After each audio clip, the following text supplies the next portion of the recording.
Shubor nakaslem jong unongsan Hima.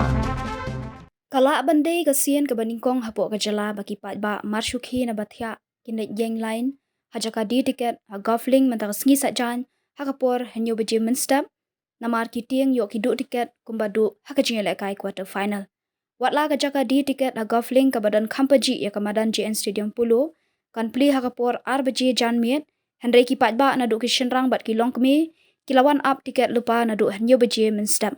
Kani kejingnya kini tiket kalong ban Kyrshan ya ke Shillong Lajong FC, bahkan kun persya ya ke North East United semi-final Duran Cup, haka at penuh tarik nailar arja arpesau, JN Stadium Pulo haka por Sanchiteng Jan Miet. Kena beje pilawan? Mashuan. Syuan, ni beje. Hiro sah nahi. Up tiket. Ni beje. Kena dia pernah berspak. Ni tiket berspak na. Ini Baspana. Kena beje pi poyang na. Baspang. Ni beje. Hadu ar beje pin abet. Aru ar beje. Hadu ar beje on pli. Kerwan mo. Tao den bok ni tiket mo.จะพิคิดน้ำหลงพังเด้อ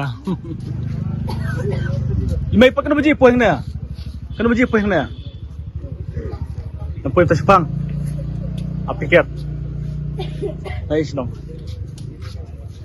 เอาเป็นทอดอ๋อน่าจัง